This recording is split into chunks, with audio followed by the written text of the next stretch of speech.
사도행전 4장 32절입니다. 사도행전 4장 32절. 믿는 무리가 한 마음과 한 뜻이 되어 모든 물건을 서로 통용하고 자기 재물을 조금이라도 자기 것이라 하는 이가 하나도 없더라. 사도들이 큰 권능으로 주 예수의 부활을 증언하니 우리가 큰 은혜를 받아 그 중에 가난한 사람이 없으니 이는 밭과 집 있는 자는 팔아 그 판 것의 값을 가져다가 사도들의 발 앞에 두매 그들이 각 사람의 필요를 따라 나누어 줍니다. 구브로에서 난 레위족 사람이 있으니 이름은 요셉이라. 사도들이 일컬어 바나바라 번역하면 위로의 아들이라 하니 그가 밭이 있음에 팔아 그 값을 가지고 사도들의 발 앞에 두니라. 아멘.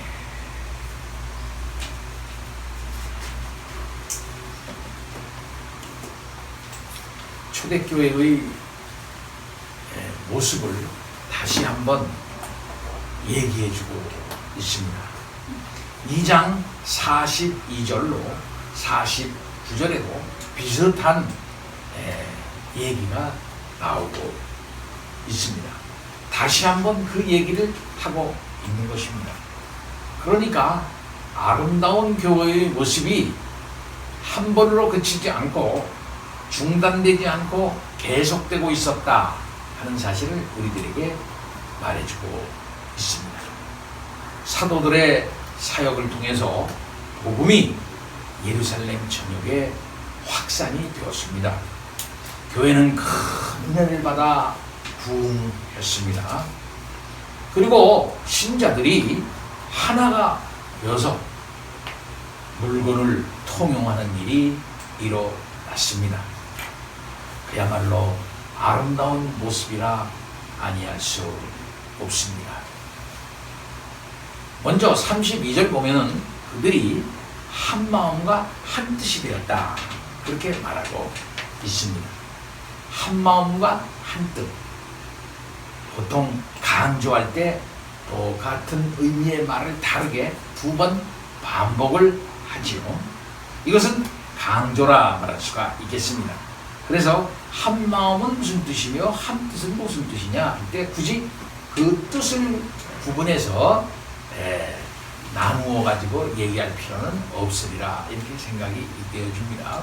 그만큼 하나가 되었다라고 하는 사실을 강조하는 표현입니다.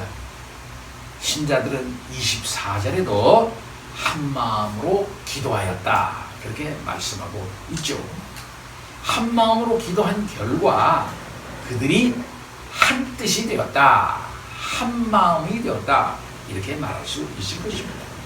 성령 충만한 모습으로 그들이 변하였다 이렇게 말할 수가 있겠습니다. 성령이 임하심에 성령의 주도적인 역사로 말미암아 하나가 되었고 그 하나가 된 것이 구체적으로 겉으로 무엇으로 나타났냐면 서로 섬기는 것으로 나타났다 이렇게 말할 수가 있겠습니다. 서로라고 하는 말이 에베소서나 바울의 서신에 많이 나오는데 하나님과 교인들이 성도들이 관계 개선을 했죠. 그래서 이걸 화목이라고 말합니다. 화목. 하나님과 사람이 예수 그리스도를 통해서 교통하게 됐다 이거예요. 그래서 중간에 막힌 담이 헐어져 버리고 말았어요. 그래서 사람이 예수 그리스도 안에서 하나님께 나갈 수 있게 되었다. 하나님이 예수 그리스도 안에서 우리들에게 오는데도 별 문제 없게 됐다 이 말이에요. 근데 그것으로 끝나는 것이 아니라 서로 갈라져 있었던 유대인과 이방인의 막힌 담이 헐어져 버려서 예수 그리스도 안에서 그들이 새로운 만남을 가짐으로 말미암아 하나가 되어져서 한 성령으로 하나님께 나아갔다 하고 에베소서에서 그렇게 말하고 있죠. 이 교회론의 가장 중요한 기초입니다. 하나님이 예수 그리스도를 통해서 우리와 관계 개선하고, 그것을 근거로 해가지고 그리스도 안에서 서로 간에 불편했던 사람들, 시기했던 사람들, 판단했던 사람들, 서로 인간적인 모든 조건으로 인해서 서로 간에 미워하고 이랬던 사람들의 모든 관계가 새로운 관계로 바뀌는 것입니다. 그래서 서로 만나는 거죠. 그래서 서로 간의 관계가 이루어지게 된 거죠. 그래서 서로 사랑하고, 서로 겸손하고, 서로 짐을 지고, 서로 위해주고, 이런 일들이 이제 교회 안에서 이루어졌는데, 바로 이것이 어디에서 이루어지느냐? 죽은 다음에 천국에서 이루어진 게 아니라 에베소 교회 안에서, 빌립보 교회 안에서, 골로새 교회 안에서 그것이 이루어졌고, 이루어져야 하고, 또 이루어질 것을 얘기했던 것입니다. 바로 그런 모습과 별반 다르지 않는 그런 아름다운 모습이 초대교회에 이루어진 것이고, 누가는 그것을 여기에서 확인하고 있는 것입니다. 그러니까 교회가 이제 박해를 받아 세상으로 나가 선교를 하게 되고, 전도를 하게 되고, 증인 노릇을 구체적이면서도 적극적으로 하게 되죠. 그 이후에 이런 일이 생겨요. 그래서 사마리아로 가고, 또 북쪽으로 안디옥으로 가고, 막 그런 일이 이제 퍼져나가게 됩니다. 뭐냐? doing이 되면, doing, 움직이는 일이 되면, doing. 근데 doing이 있기 전에 뭐가 있습니까? being이 있다, 이 말이에요. being, 존재가 있고 난 다음에야 그 다음에 존재 양상이라는 것이 있게 되는 것입니다. 교회가 있고 나서 그 다음에는 교회로서의 프락시스, 교회의 어떤 그 실현, 교회의 어떤 표현이 있게 된다 말씀입니다. 누가는 어쩌면 이런 면에서 성령이 그들 가운데 오심으로 말미암아 교회가 이루어졌고, 그 교회가 이루어진 모습들을 얘기해주고 있는 거예요. 그것은 성령 충만한 모습이다 말할 수 있을 것입니다. 하나님께서 가나안의 이스라엘 백성들을 이제 데리고 갑니다. 광야에서 하나님 중심적인 질서를 부여합니다. 그 성막 중심적 질서지요. 예, 하나님이 영광이 현존하면서 하나님이 계시를 주고 직접 다스리는 그 역사 안에서 그들이 하나가 된다 이 말이에요. 예. 포진할 때도 하나이고, 그 다음에 행진할 때도 하나이고, 그 다음엔 여리고성 공격할 때도 하나님 중심적인 그 질서가 하나예요. 그리고 가나안을 정복해 들어가는 대로 하나의 질서로 나갑니다. 그 다음에 가나안에 들어가서 그들이 그곳에서 심어야 할 질서, 그 질서도 옛 언약 중심적인 율법 질서, 그것이 다 가나안에 이게 정립되도록, 이렇게 다 안착되도록 하나님께서 하신 것입니다. 그것은 하나님 중심적인 질서이며 백성과 백성끼리 서로 사랑하는 질서인 것이죠. 그 구약교회의 아름다운 모습을 어떠해야 할 것을 제시를 다 한 것입니다. 거기에는 과부도, 거기에는 그 고아도 외로움을 타지 않고, 물질적으로 고생하지 않고, 가난한 자도 다 배불리 먹을 수 있는 질서를 하나님께서 다 부여해 주셨어요. 그래서 적당한 기업을 다 주시고, 그 기업을 아주 귀히 여기고, 그 안에서 서로 자기의 것을 차지하고 절대 가난하지 않도록, 배골치 않도록 하나님께서 다 하시고, 설사 그런 날에 그런 일이 일어난다 한다 할지라도 다시 사회를 통통 털어가지고서 원래의 언약 질서가 바르게 이루어지도록 안식년을 주시고, 또 신년을 주시고, 그렇게 해가지고 이 구약 하나님의 아름다운 질서가 이루어지도록 했는데, 바로 그것은 세상 나라와 같이 아니하는 나라, 물질이 다스리지 않는 나라, 물질이 권력이 돼가지고서 가난한 자를 억압하지 않는 나라, 오로지 하나님 중심적인, 말씀 중심적인 그러한 나라를 세워나가라 해가지고 하나님이 그렇게 하셨는데 실패했잖아요. 그래서 신약에 와서 그런 사회가 이제 그런 사회가 이제 지향했던, 하나님이 진정 원했던 사회가 이루어져야 할 뿐인데 누가 이루어지는 거예요? 두 번째 다윗, 두 번째 모세, 하나님이 보내신 진정한 구속자, 그리스도, 중보자, 그분이 오셔서 그의 모든 사역으로 말미암아 이 세상에 이루시고 만들어내는 그 사회, 그래서 성령 충만하게 하셔가지고서 만들어내는 그 사회, 그 속에서 진정 하나님이 원하시는 참된 다윗의 나라, 진정 참된 모세 출애굽의 그 목적이 그거에서 이루어지게 되는 것이다 이 말이에요. 예.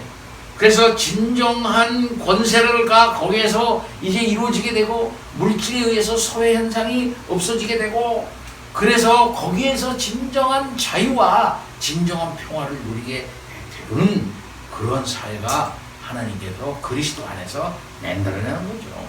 그게 성령 충만이에요. 성령 충만이라고 하면 막 난리치고 이게 성령 충만이 아니에요. 성령 충만은 그야말로 진리 충만입니다. 하나님의 뜻에 다 걸맞는 모습으로 모든 관계가 이렇게 설정되는 걸 성령 충만이에요. 그래서 하나님과의 관계 정상화, 교회 사람들끼리의 관계 정상화, 이게 성령 충만이다 이 말이에요. 어떤 사람들은 성령 충만이라고 그러면서 하나님과는 충만한 것 같은데 교인끼리는 별로 안 좋아해. 성령 충만, 용서도 안 해주고 서로 이해도 안 해주고 서로 관계도 별로 나쁘고 이 상태를 계속 유지해.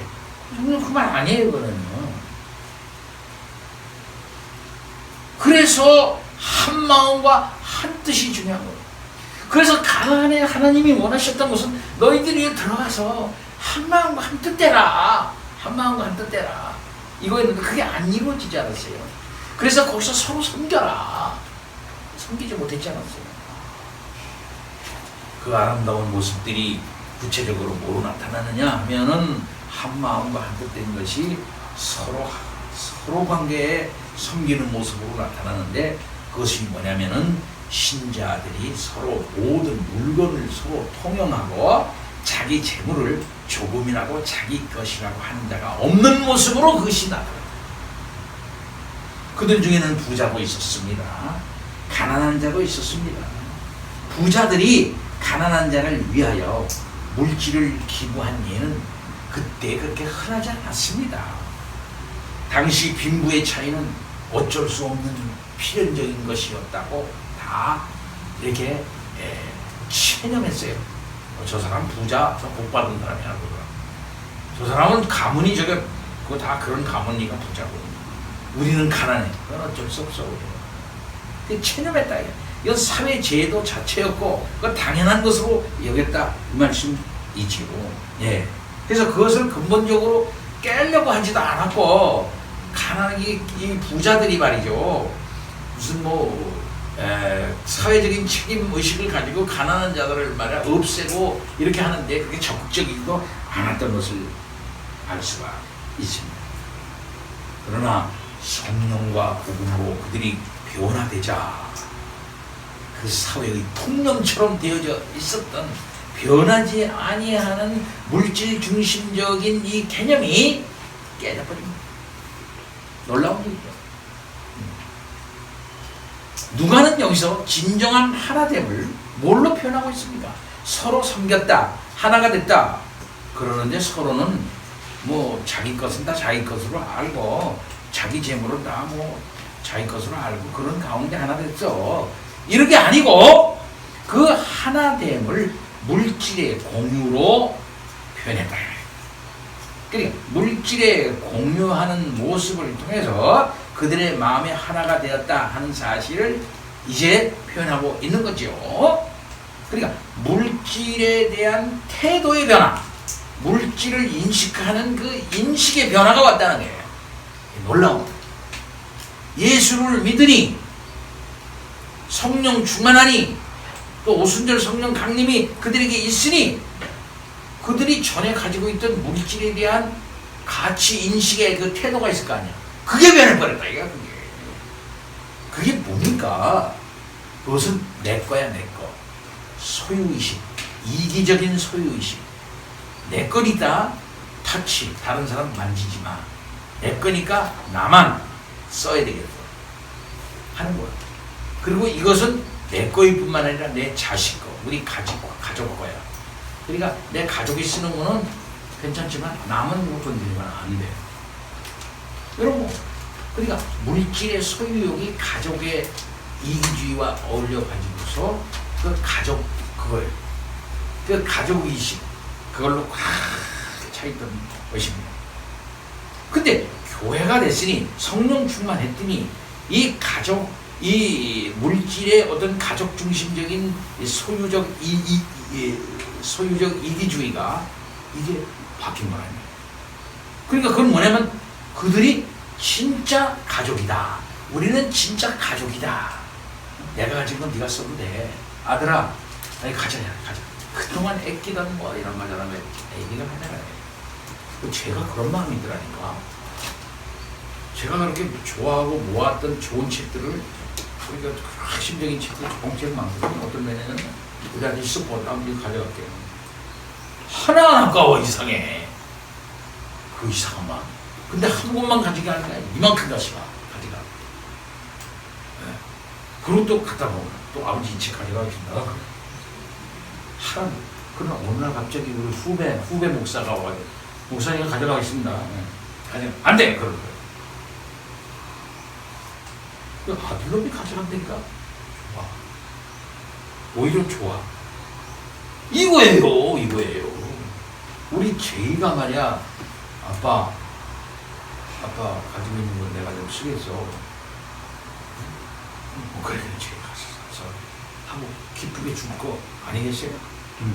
이제는 단순한 공동체가 아니라 한 가족이라고 하는 것이 입증을 그렇게 하는 것이다 이 말.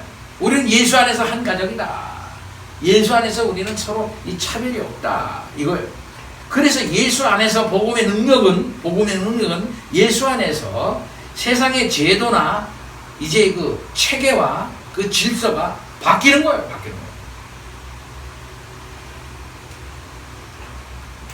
그래서 33절에서부터 35절에 보면 가난한 사람이 없었다 이렇게 말해요.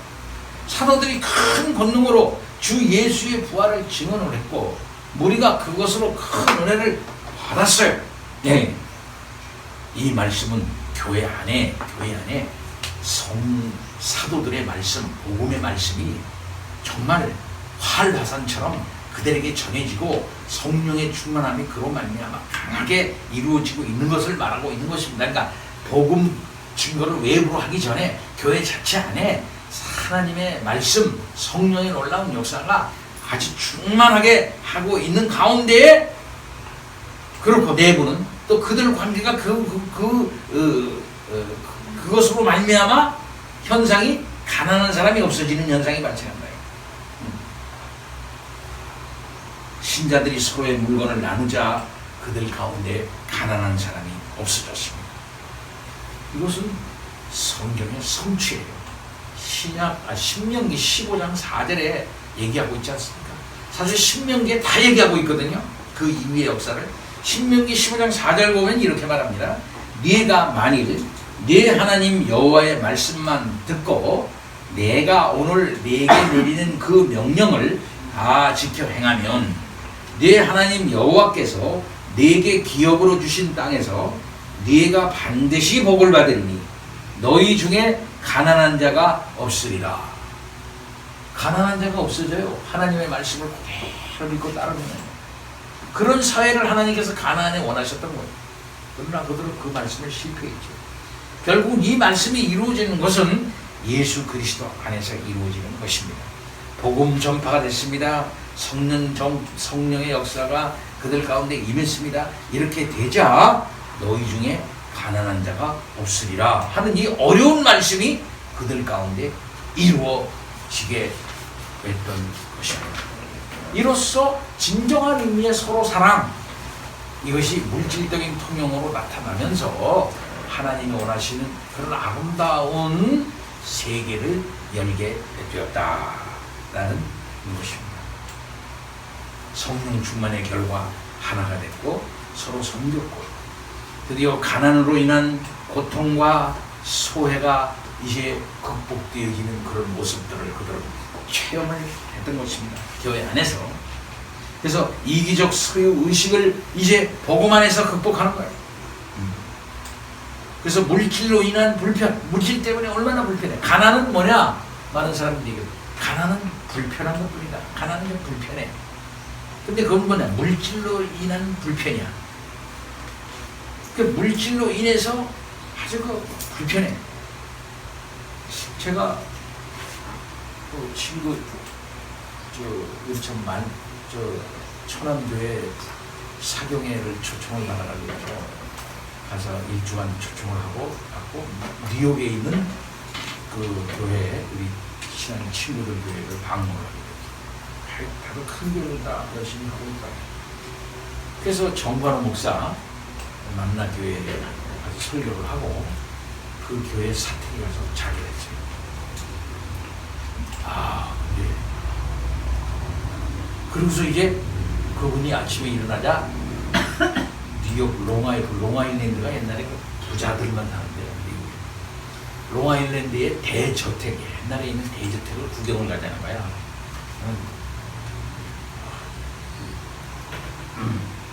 그걸 갔죠.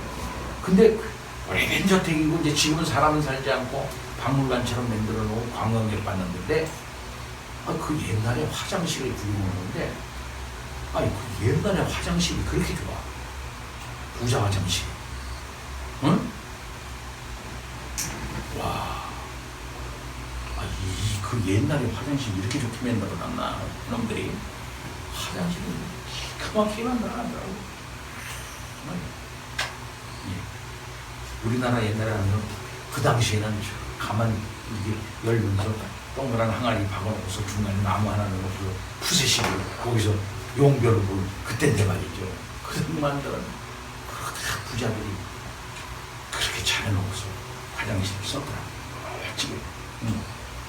그러니까 이 물질이 있는 거는요, 물질이 많고 그렇게 한다고 해서 인간이 가지고 있는 모든 편의적인 욕구, 쾌락 욕구 이런 걸 다 이 물질이 많은 것을 통해서 그렇게 해요. 뿐만 아니라 이 물질이 많은 그것은 권력을 양상합니다. 권력. 물질 자체가 권력이야. 그래서 권력을 다 이게 만들어내요.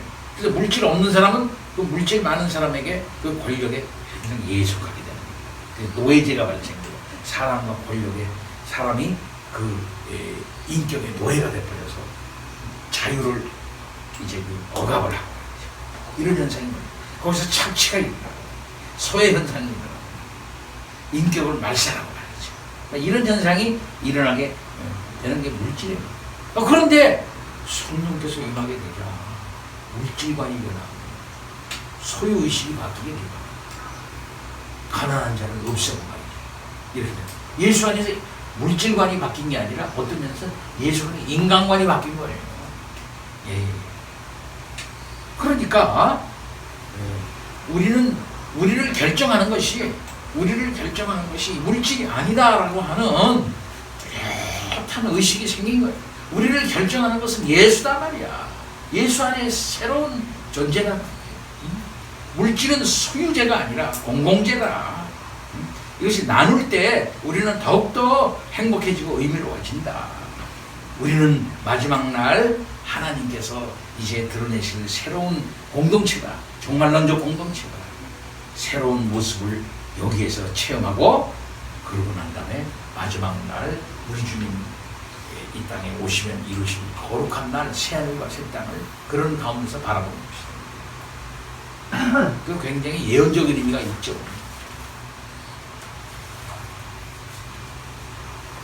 자, 신자들 중에는 심지어 밭과 집까지 팔아서 가져온 사람들도 있었습니다. 그런데 여기서 우리가 알아야 할 사실이 뭐냐면 우선 초대교회의 구성원들이 소유한 재산을 모두 판 것은 아니다 라는 사실을 우리가 알아야겠어요. 그들은 가지고 있는 물건을 공동체에 모두 가져다 주고 각각 필요한 것을 가져다 쓰는 형태를 이제 취하지를 않았어요. 그들은 사유재산 제도를 인정했던 겁니다. 그 자체가 그 사유재산 제도 자체를 갖다가 다 타파하는 것은 아니었어요. 여전히 자신의 재산을 가지고 있었던 것은 사실이에요. 그 다음 또 하나가 뭐냐면 초대교회 성도들의 나눔이라고 하는 것은 이것은 자발적인 것이지 결코 강제적인 것이 아니었다라는 것이죠. 그들은 자원해서 자기의 재산을 팔아서 가난한 자들을 위해서 사용할 수 있도록 했던 것입니다. 따라서 초대교회의 경제체제는 오늘날의 공산주의자들이 얘기하는 것과 같은 그런 말도 안 되는 인간이 도저히 할 수가 없는 그런 것이 아니다라는 사실을 우리가 알 수가 있어요. 공산주의 문제가 뭡니까? 공산, 똑같이 생산하고 똑같이 나누자 하는 것이거든요. 예. 근데 그걸 누가 하는 겁니까? 그걸 하는 사람 누구야? 그 프롤레타리아 독재, 프롤레타리아가 무산길급이 그것을 한다 이래요. 근데 그런 이념을 가르쳐주는 자는 누구야? 그 이념을 가르쳐주는 자는 뭐냐면 인텔리겐차예요. 그런 공산주의는 프롤레타리아가 만든 게 아니에요. 인텔리겐차가 만든 이념이에요. 그래서 인텔리겐차가 뭐가 됩니까? 관리가 돼요. 관리. 그런 일을 할 수 있는 누가 지도자가 있어야 돼요. 그 지도자가 관리가 돼요. 근데 그 사람이 관리를 하면서 인간성이 나옵니다. 그 인간성은 뭐냐면 내 거는 지금 빼놔야 돼. 내 거는 빼놔야 돼. 우리는 더 많은 지분을 가져야지. 에? 우리는 일을 많이 했으니까 우리 몫을 챙겨야지. 이런 게 생겨요. 그래서 거기에 관리 체계에 부정부가 들어가게 돼 있어요. 예. 그래서 소련이 망한 거예요. 북한도 망한 거예요. 그래서 진정한 의미의 이론적 공산주의는 이루어질 수가 없는 허황된 것에 불과하다. 이 사실을 우리는 알아야 돼요. 그건 인간 자체를 모르는 것이고 잘못된 것입니다. 그렇기 때문에 이 초대교회의 원시 공산 체제가 이루어졌다라고 말하는 것은 잘못된 것이다.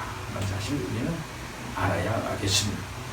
우리가 아시다시피 바울 사도의 서신을 보면 빌레몬서 같은 데 이게 보면 빌레몬에게 오네시모를 도망 나온 종이죠. 오네시모를 다시 보내요.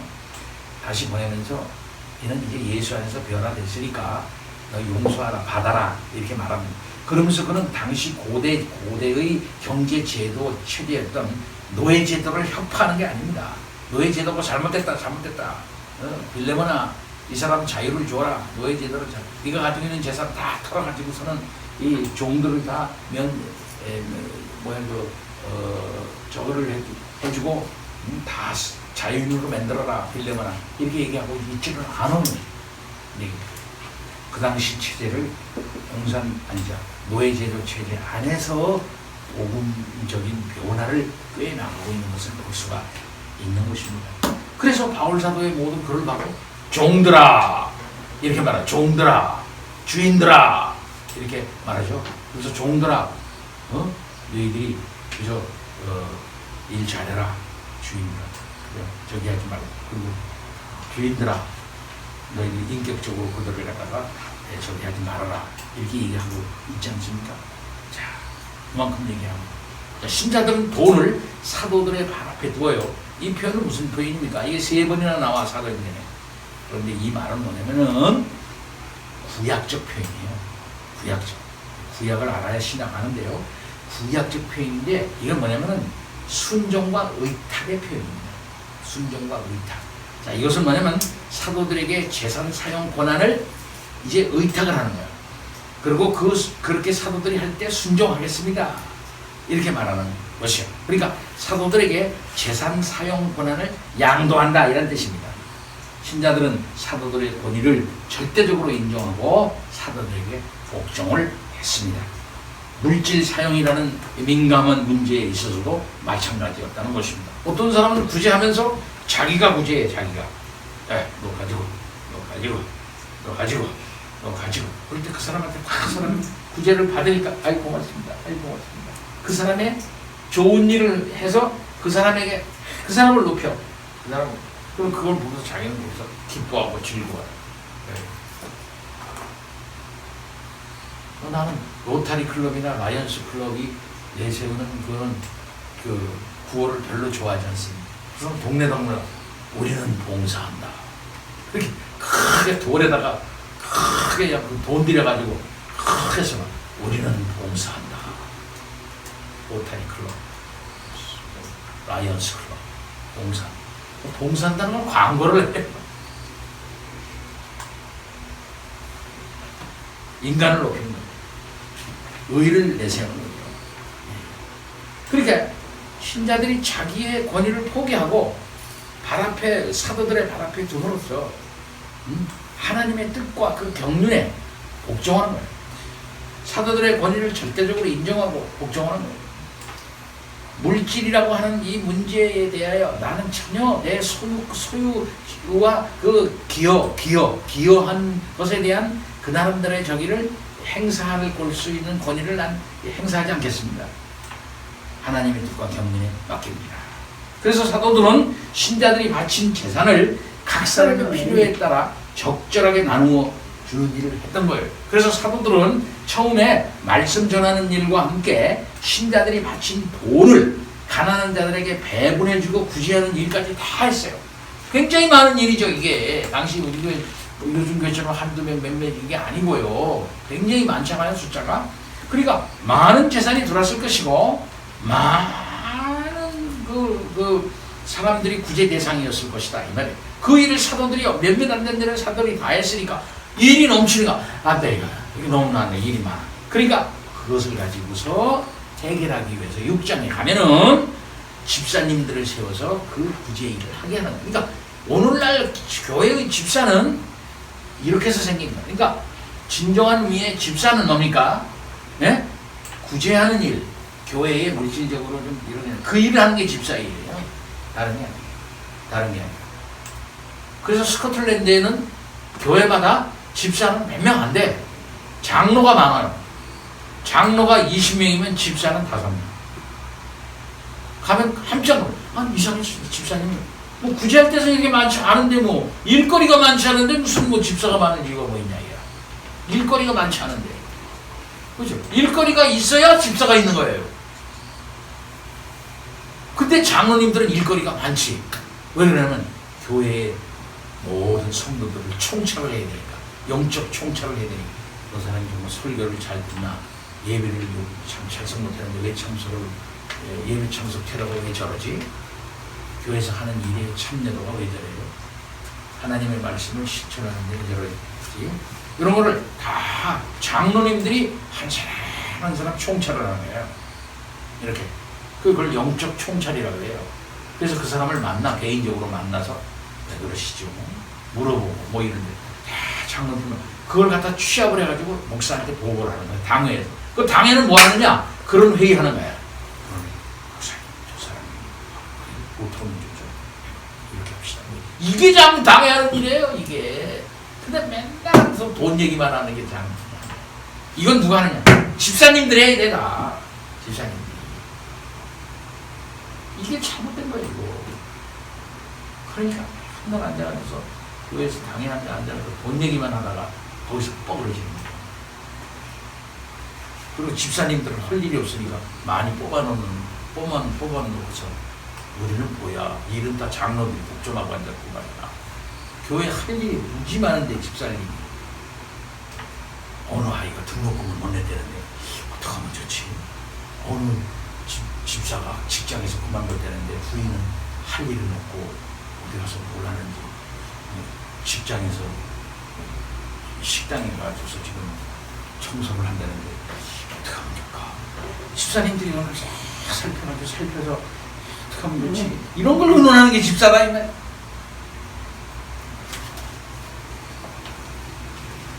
근데 한 예로서 바나바가 밭을 팔아서 이제 바치는 한 예를 거기서 36절에서부터 37절에 소개하고 있죠.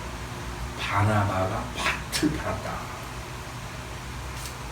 근데 왜 하필 바나바만 판 사람이 많을 텐데 왜 바나바 얘기만 나오나? 여기 바나바가 바울과 함께 중요한 인물이기 때문에, 그리고 사도행전에 그가 그 중요한 업무를 바울과 함께 수행했기 때문에 바울과 함께 중요한 업무를 수행한 바나바가 원래 이랬던 사람이야 하고 얘기를 하는 거예요. 그래서 그 얘기 나오는 겁니다. 그러니까 이게 소설에 보면 복선이라는 게 복선과도 같은 거야. 오늘 갑자기 탁 나타난, 에이 저거는 뭐 이상하네, 미리 싹 깔아놓는 거야. 아, 그 사람이었어? 이렇게 나오는 거야. 이게 소설의 복선 아니에요. 똑같이 이 누가의 문학 기법이다 이 말이에요. 그는 바울과 함께 중요한 인물을 이제 사도행전에서 감당합니다.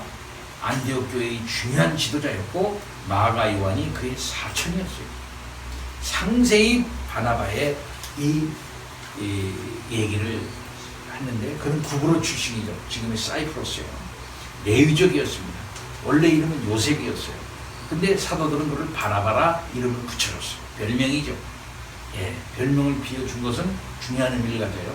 그것은 그만큼 그 사람의 사역과 성격, 인격의 특징, 뭐 여러 가지를 딱 하나로 해가지고 딱 붙여준 거예요. 그 뭐냐면 위로의 아들이다. 위로의 아들. 위로하는 사람이다. 원래는 나비에서 온 말인데 히브리어. 따라서 그의 이름을 번역하면 위로의 아들이 되는 모르는데, 사도행전에 누가는 바나바의 이름을 요셉이라고 하지 않고 줄곧 이 별명인 바나바라고 부르고 있는 것을 볼 수가 있고, 그는 그 별명에 걸맞게 아주 참 위로를 잘하고 권면을 잘하는 사람으로서 크게 역사하고 있는 것을 볼 수 있어요. 근데 그가 밭을 팔아가지고 사도들의 발 앞에 두었죠. 예? 근데 이 헬라어의 이 말, 그가 소유했던 밭은, 그 밭이 아그로스라고 하는 것인데, 밭이라면 아그로스라고 했는데, 이것은 굉장히 넓은 밭을 가리킨답니다. 굉장히 넓은 밭, 아주 넓은 땅, 큰 땅이었대요. 예. 바나바는 그 넓은 밭값을 사도들의 발 앞에 두어서 사도들이 마음대로 사용하도록 권한을 위임했던 겁니다. 근데 이게 레위인이냐, 여기서 잘 생각합니다. 레위인. 아니, 레위인이 무슨 이게 큰 재산을 가지고 있지? 좀 이상하죠? 원래 레위인은 구약에 보면 재산을 소유할 수가 없었어요. 그러나 예외적으로 재산을 소유한 사람이 있었고, 이제 많이 타락을 해가지고 주 1세기 때는 일반적으로 재산을 다 소유하고 있었고요. 어떤 레위인은 상당한 재산을 가지고 있기도 했다고 합니다. 자, 이렇게 교회가 한마음 한뜻 되어져서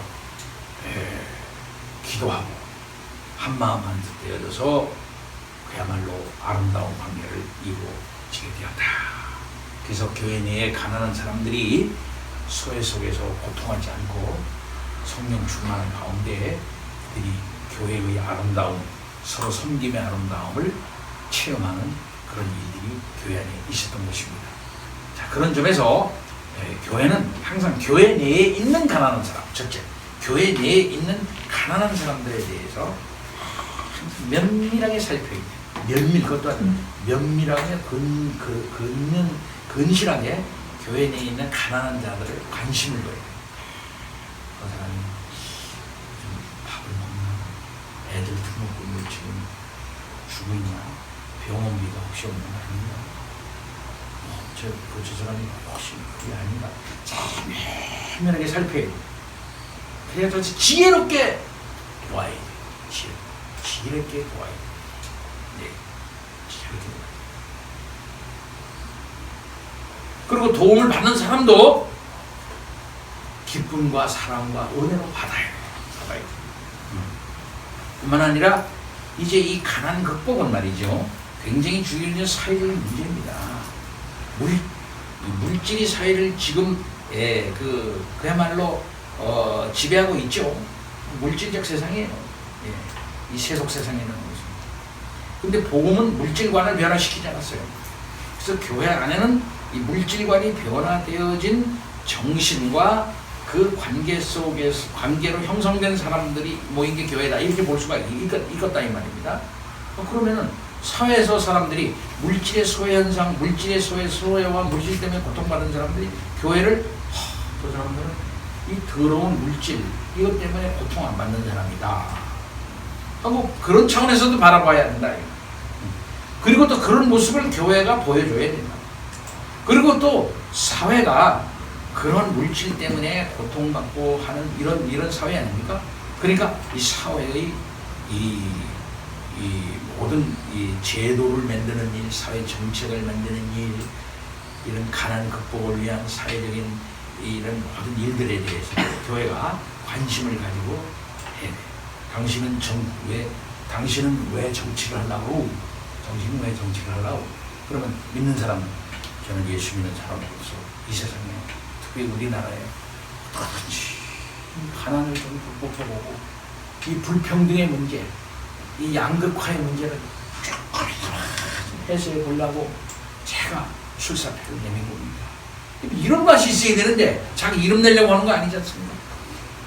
지금 우리나라 국회의원 40%가 기독교인이래요. 우리나라 국회의원의 40%가 지금 기독교인이에요. 지금 현재 21일 참가 지금 그 지금 40%가 기독교인이에요. 또 변하겠어요?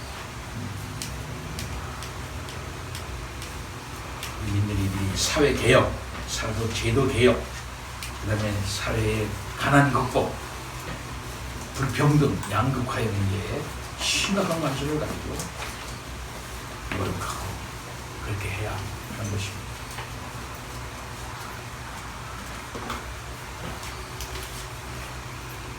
다 같이 기도합니다.